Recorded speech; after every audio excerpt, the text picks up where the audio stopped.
Ever wondered how businesses manage their resources so effectively? It's all about material management. This term might sound a bit technical, but it's the secret sauce behind the smooth operations of any successful business. Material management, in essence, is the planning, organizing, and controlling of a company's inventory, purchasing, and production. It's like the backstage crew at a concert, ensuring the show runs without a hitch. Imagine running a restaurant without knowing how much food you have in your kitchen. Sounds chaotic, right? That's where material management steps in, keeping track of everything from raw materials to finished goods.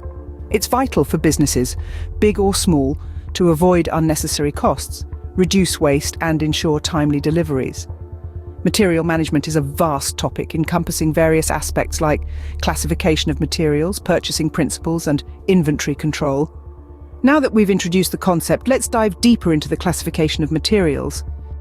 Materials in the world of business aren't all the same. They're categorized into different types for better management. Let's dive into these classifications. First up, we have direct materials. These are the star players, the materials that are directly incorporated into the final product. Think of the flour in your bread or the steel in your car. These materials are visible, tangible, and crucial to the product's function. They are easily identifiable and are often the primary cost driver in the production process. Then we have indirect materials. These are the supporting characters, not directly included in the final product, but essential to its production. This can be anything from the oil used to lubricate machinery to the cleaning supplies that keep the factory sparkling. Their cost might be less apparent, but they are equally essential to the production process. Lastly, we have capital goods. These are the tools, the machinery, the buildings, the big-ticket items that are not part of the product, but are vital to its production. These are the ovens that bake your bread, the assembly lines that build your cars. They are long-term investments that directly impact the efficiency and quality of production. But why classify materials? Well, each type of material requires different management strategies. Direct materials need strict quality control as they directly impact the quality of the final product. Indirect materials require efficient procurement and storage as they support the smooth operation of production processes.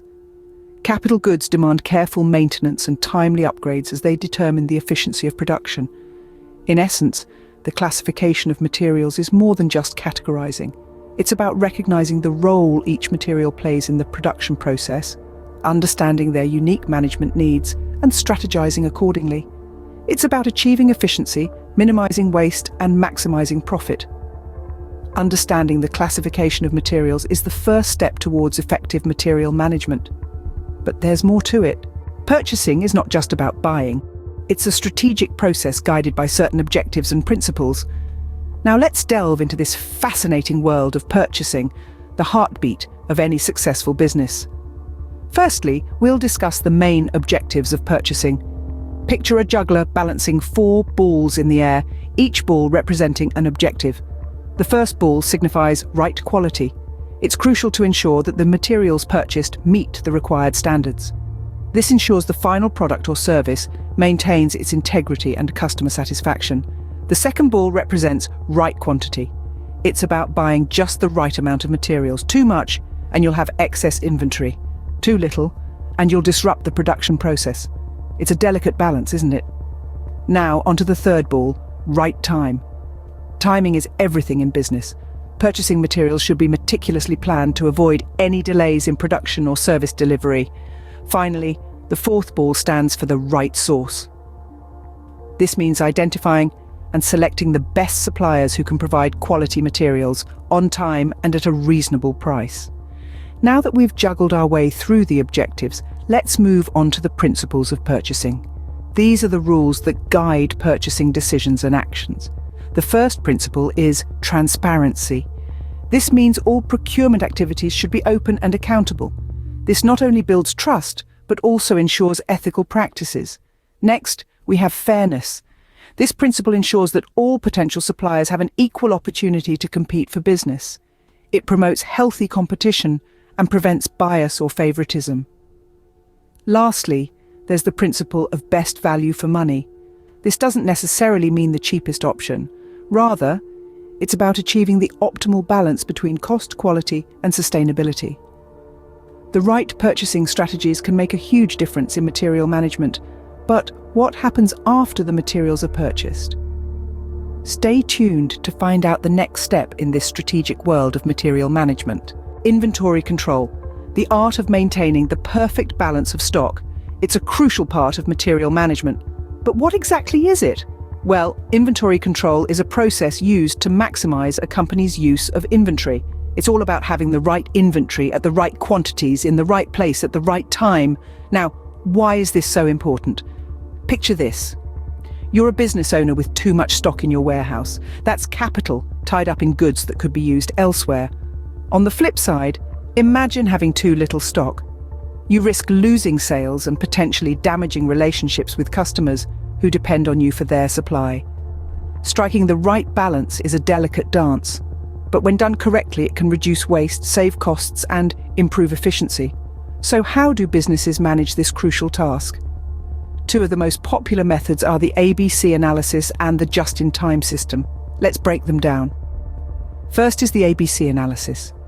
This method classifies inventory into 3 categories based on their importance. A items are the most valuable, usually making up about 20% of the inventory, but contributing to about 80% of the value. B items fall somewhere in between, and C items are the least valuable. By identifying these categories, businesses can allocate resources where they'll have the most impact. The second method is the just-in-time system, or JIT for short. Originating from Japanese manufacturing, this strategy minimizes inventory by receiving goods only as they're needed for the production process. The benefits? Lower storage costs and less waste from unsold products. But it requires precise forecasting and dependable suppliers to avoid shortages. So, there you have it. Inventory control in a nutshell. It's not just about counting what's in the warehouse. It's a strategic process that, when executed well, can make a real difference to a company's bottom line. With effective inventory control, businesses can reduce waste, save costs, and improve efficiency. We've covered quite a bit today, so let's quickly recap what we've learned. Material management, in essence, is a key cog in the wheel of any successful business. Understanding its various elements enables effective decision-making, reduces waste, and ultimately drives profitability. We began by discussing the classification of materials, highlighting the importance of categorizing items based on their nature, use, and value. This classification can take many forms, from ABC analysis to VED classification, each serving a unique purpose. Remember, the purpose here is to streamline the management process and ensure efficiency in the utilization of resources. Next, we delved into the objectives and principles of purchasing. We discussed how the primary aim is to ensure the continuous flow of materials without interruption to support the production process. This involves the careful balancing act of maintaining quality, minimizing cost, and ensuring timely delivery. The principles of purchasing, on the other hand, serve as guiding posts. They include the right source, the right quality, the right quantity, the right time, and the right price. Following these principles can significantly enhance the efficiency of your purchasing process. We rounded off our discussion with a look at inventory control, an essential aspect of material management. Effective inventory control not only prevents overstocking or understocking, but also ensures an optimal level of stock at all times. Techniques such as EOQ, JIT, and safety stock play a crucial role in achieving this balance. In conclusion, material management is a multifaceted discipline that requires a keen understanding of various elements, from the classification of materials to the principles of purchasing and inventory control. Each aspect plays a vital role in the overall success of a business.